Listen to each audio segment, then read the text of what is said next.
Hi everyone, welcome back. ശരീരത്തിലെ പ്രവർത്തനങ്ങൾ ശരിയായ രീതിയിൽ നടക്കണമെങ്കിൽ ഇതില്ലാതെ പറ്റില്ല.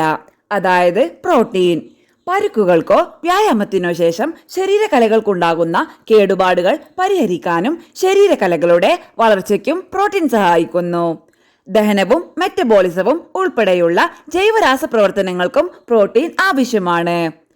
ഹോർമോൺ ഉൽപാദനത്തിന്, പ്രത്യേകിച്ച് രക്തത്തിലെ പഞ്ചസാരയുടെ അളവ് നിയന്ത്രിക്കാൻ സഹായിക്കുന്ന ഇൻസുലിന്റെ ഉൽപാദനത്തിന് ശരീരം ക്ഷീണിക്കുമ്പോൾ ഊർജമേകാനും പ്രോട്ടീൻ വേണം. പ്രോട്ടീന്റെ അഭാവം വളരെ സാധാരണമാണ്. ഭക്ഷണത്തിലൂടെ തന്നെ പരമാവധി പ്രോട്ടീൻ എത്തിക്കാൻ ശ്രമിക്കുക.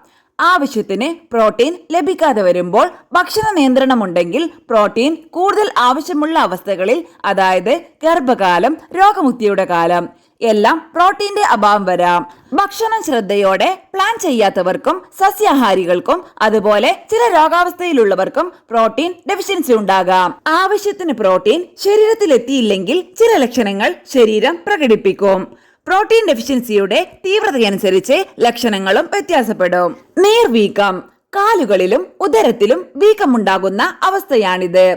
പ്രോട്ടീൻ ലെവൽ താഴുമ്പോൾ ശരീരം ഫ്ലൂയിഡുകളെ നിലനിർത്തുകയും ചുറ്റുമുള്ള കലകളിലേക്ക് ഇത് ലീക്ക് ചെയ്യുന്നത് തടയുകയും ചെയ്യും. വളരെ തീവ്രമായ പ്രോട്ടീൻ ഡെഫിഷ്യൻസിയുടെ ലക്ഷണമാണിത്.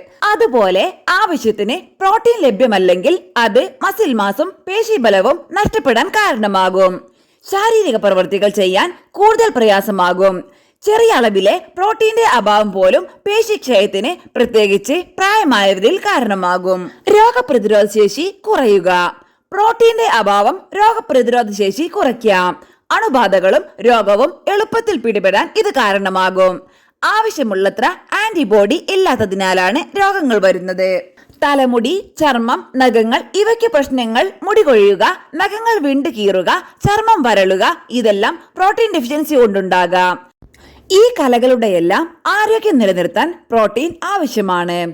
വിശപ്പ് കൂടുക.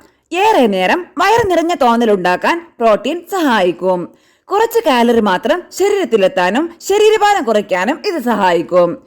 ആവശ്യത്തിന് പ്രോട്ടീൻ ശരീരത്തിന് ലഭ്യമായില്ലെങ്കിൽ ഇടയ്ക്കിടെ ലഘുഭക്ഷണം കഴിക്കാൻ തോന്നും. രക്തത്തിലെ പഞ്ചസാരയുടെ അളവ് കുറയാനും മധുരത്തോടുള്ള ആസക്തിക്കും പ്രോട്ടീന്റെ അഭാവം കാരണമാകും. മുറിവുകൾ ഉണങ്ങാൻ താമസം. കേടുപാടുകൾ പരിഹരിക്കാനും കലകളുടെ വളർച്ചയ്ക്കും ആവശ്യമായ പ്രോട്ടീൻ ലഭ്യമല്ലാത്തതിനാൽ മുറിവുകൾ ഉണങ്ങാൻ വളരെയധികം താമസമുണ്ടാകും. വളർച്ചാ മുരടിപ്പ്. പ്രോട്ടീന്റെ അഭാവം കുട്ടികളിൽ വളർച്ചയും വികാസവും വൈകാൻ കാരണമാകും. പ്രോട്ടീന്റെ അഭാവം തടയാം. പ്രോട്ടീൻ അടങ്ങിയ ഭക്ഷണം കഴിക്കാൻ ശ്രദ്ധിക്കാം. ലീൻ മീറ്റ്, മത്സ്യം, പാലുൽപ്പന്നങ്ങൾ, പയർവർഗ്ഗങ്ങൾ, നട്ട്സ്, സീഡ്സ്, മുഴുധാന്യങ്ങൾ ഇവയെല്ലാം ഭക്ഷണത്തിൽ ഉൾപ്പെടുത്താം. സസ്യാഹാരമോ വീഗൻ ഭക്ഷണ രീതിയോ പിന്തുടരുന്നവരാണെങ്കിൽ പ്രോട്ടീൻ ഭക്ഷണത്തിൽ ഉൾപ്പെടുത്താൻ ശ്രദ്ധിക്കാം. സസ്യാഹാരമോ വീഗൻ ഭക്ഷണ രീതിയോ പിന്തുടരുന്നവരാണെങ്കിൽ പ്രോട്ടീൻ ഭക്ഷണത്തിൽ ഉൾപ്പെടുത്താൻ ശ്രദ്ധിക്കാം. സസ്യാധിഷ്ഠിത പ്രോട്ടീനുകളായ ബീൻസ്, പരിപ്പ് വർഗ്ഗങ്ങൾ, കിനോവ, ടോഫു ഇവ ഭക്ഷണത്തിൽ ഉൾപ്പെടുത്താം.